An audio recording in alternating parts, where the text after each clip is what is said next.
А перед началом этого ролика небольшая просьба к нашим зрителям подписаться на канал, поставить лайк. Ваша поддержка очень сильно помогает каналу развиваться и дает нам мотивацию каждый день выпускать ролики для вас с ответами на посягательство на нашу историю.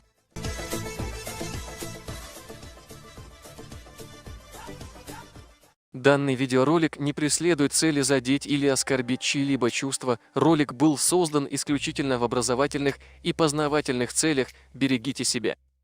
Ингуши к середине XVIII века жили в верховье Хасы и у реки Камбелеевки, что ныне в пригородном районе Республики Северная Осетия. После добровольной присяги на верноподданство царская администрация использовала их для завоевания непокоренных народов Кавказа, в том числе и обществ чеченского народа. Так за верную службу царю и принятие активного участия на стороне колонизаторов ингушам достались земли западнее Назрани, вдоль берегов Сунжи, среднего и нижнего течения Асы, вплоть до левого берега верховья Фортанги. После поселения ингушей, на завоеванных царской армией земель чеченских обществ, они насаждали своим потомкам вражду к чеченцам и ассимилировали тех, кто жил на захваченных чеченских землях.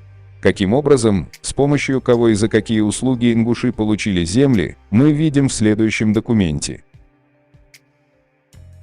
Хлеб, посеянный чеченцами по сю сторону Сунжи, тотчас истребить, стеснив таким образом чеченцев и не позволяя им ни шагу сделать из пределов отовсюду ограниченных, я не приму никаких от них переговоров и заверения в будущем спокойствии. Когда появится какая-либо партия или чеченцы выйдут на уборку или же для сенокошения, то к поражению высылать значительные отряды с орудиями, и вместе с тем казаки с ингушами и тагаурцами устремятся на разорение той деревни, из которой вышла партия. Жены, дети, скот и вещи ими захваченные будут их добычею. Словом, употреблю всю жестокость, какая только будет в моей возможности, и пока не наведу ужаса на чеченцев от первого до последнего, пока не истреблю зверской их свободы и независимости, до того времени не возвращу войск с Сунжи.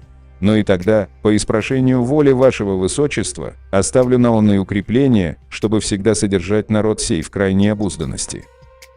Иван Петрович Дельпоца, генерал-майор, командующий войсками на Кавказской линии, 1814 год. Из рапорта главнокомандующему на Кавказе, Ртищеву от 11 марта 1816 года, номер 129, Георгиевск. Акты, собранные Кавказской археографической комиссией. Том 5, Тифлис, 1873 год, страница 875. Предоставляю вашему вниманию карту северо-западного Кавказа времен Ермолова 1816 по 1826 годы. И как мы видим, Чечня находится за рекой Сунжи.